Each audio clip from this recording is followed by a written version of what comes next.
In news just in, American music titan Quincy Jones has died at the age of 91. The wildly talented musician and producer worked with stars Michael Jackson, Frank Sinatra, Ray Charles and countless other artists. His publicist confirmed he died at his home on Sunday, surrounded by family. Well, let's bring in music journalist Glenn A. Baker, who has met Quincy Jones in his career. I'm sure you have a lot to tell us about Quincy Jones, Glenn, but if we could first start with how you would sum up what was Quincy Jones best known for in the music industry? Where do I begin? I mean, only George Martin in Britain is as much of a household name as was Quincy Jones. Quincy Jones used to run with gangs on the south side of Chicago, and he eventually moved over to Seattle. And that was at the same time that Ray Charles got on a bus and bought a ticket to the furthest place away from Georgia. And he landed in Seattle. And when he got off the bus, the first person he met, and I'm not making this up, the first person he met was Quincy Jones. And he joined Quincy Jones's band in a local club. And they would have a relationship for the rest of their lives. In fact, I've met Ray Charles a couple of times, and the conversation did swing to Quincy Jones. But Quincy Jones, like George Martin, was the sort of producer that everybody who was anybody in music, be they Frank Sinatra and going to Michael Jackson, they all wanted to, in fact, to move in his orbit.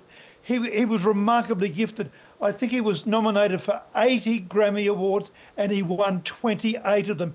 But what is most interesting to most people, I suppose, is that he produced the biggest selling album of all time, which is over 50 million sales. And that is Thriller by Michael Jackson. In fact, he did 3 albums. He did Off the Wall, Thriller, and Bad. And people would say that although Michael Jackson was plainly also incredibly talented, that Quincy gave him a focus. He gave him a dimension. He made it possible for him to actually bring out his genius. And for those who actually have said that who prefer to concentrate on the things that were wrong in Michael Jackson's career, I do say when you have the biggest selling album of all time, that is not a fluke. It is never a fluke. It is because you deserve to have it and because you were a genius. But he was a genius working with another genius. We've just seen, by the way, the television documentary, the Netflix documentary on the making of We Are the World. And you could see every person in that room. I won't go through all the people that were involved in that, but they all wanted to, in fact, to move in Quincy's orbit. Now, I met him when he came out here. What is interesting? Now, let me tell you something interesting. He actually produced the first 3 albums, and he discovered Leslie Gore, Judy's Turn to Cry, and It's My Party, etc., etc. And he signed it to MGM Records, and he was her champion. And of all the people all the credit that goes to Quincy, not many people mention that. But in fact, she was quite remarkable. But also, he did films, and he did in the Heat of the Night, The Italian Job, Colour Purple. He did a whole range of films. I mean, he could be called what he was incredibly reliable, and he kept amazing company. I mean, presidents and of all and politicians of all shapes and sizes, everybody wanted to be part of his world. And Glenn, I don't have to ask you any questions because really you've got so much to tell us about him. But I just do want to zoom in on what was it about Quincy himself that made everyone want to work with him? Why was he so successful in the business? Well, he was calm and he was gentle and he was soothing. I remember when I met him, it was in fact at an ARIA Awards. We came out for I think Sony bought him out for that, and basically he was such a gorgeous man to speak to. He was unrushed. He was unhurried. I mean, I'm sorry, there's a few words that didn't come out the right way. He really was a calm man, and that's of course why Ray Charles found it so easy to work with him, because sort of like, and he produced so many early hits for Ray Charles as well.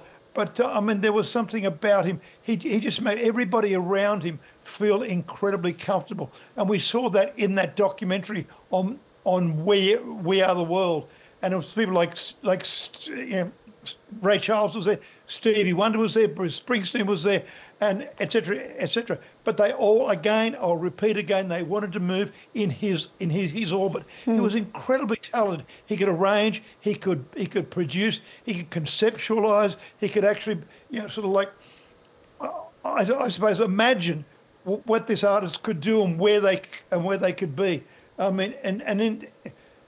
It was, like I said, at 91, he had almost nothing left to prove. However, he had his Q West organisation and his label, and he was still producing at that time. And what was Hampton? Tell us a bit more about your experience when you met him. What did you talk about, and what was he like? Well, oddly enough, just when I talked to Ray Charles about Quincy Jones, I talked to Quincy Jones about Ray Charles.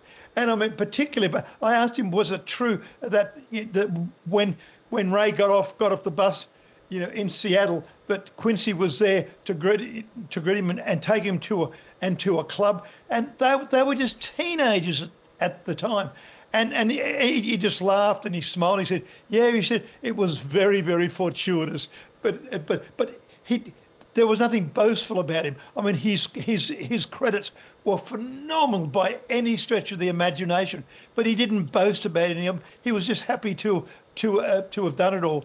But I mean, like I said, Sinatra also worked with him, and there's something worthwhile saying about Sinatra, because Sinatra once went on record as saying that Ray Charles was the only true genius in music, and of course Quincy produced his albums, and I can remember. Sinatra went to bat on TV shows that actually wanted to create some fuss about them being black performers, and he gave them this sort of withering glance, as in sort of so. He was incredibly powerful to black performers, going all the way through to Michael Jackson and Aretha Franklin and a whole bunch of others, because he was an artist. Producer, and he felt, and he really loved black performers. He realised very early on that black performers had so much of the soul that was in American music at the time.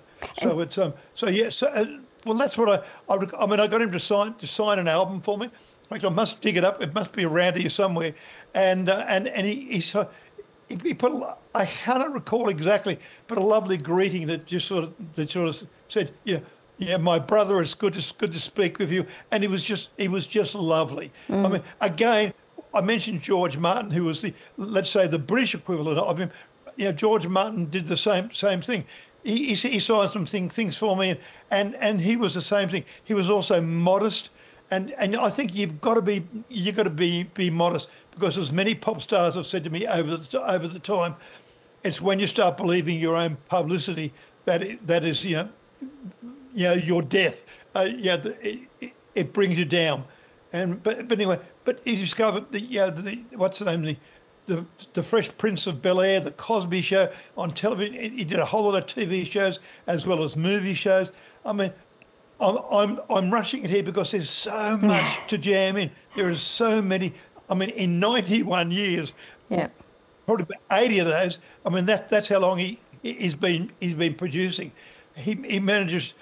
He worked with so many people, going back to the 50s, early on, Ella Fitzgerald and Lionel Hampton and so many other performers.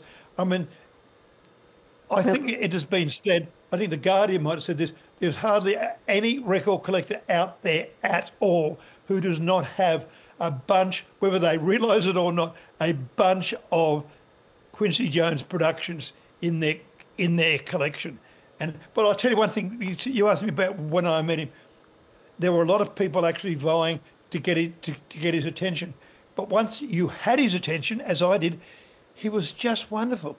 I mean, I can only think of actually, yeah, Roy Orbison had the same gentle approach. It must be coming from the South. There's that genteel quality of southern music, and that's where he. Oh, and so he wasn't from the South, but I guess Ray was from the South, and he was influenced by people from the South. But he was an absolute Chicago boy.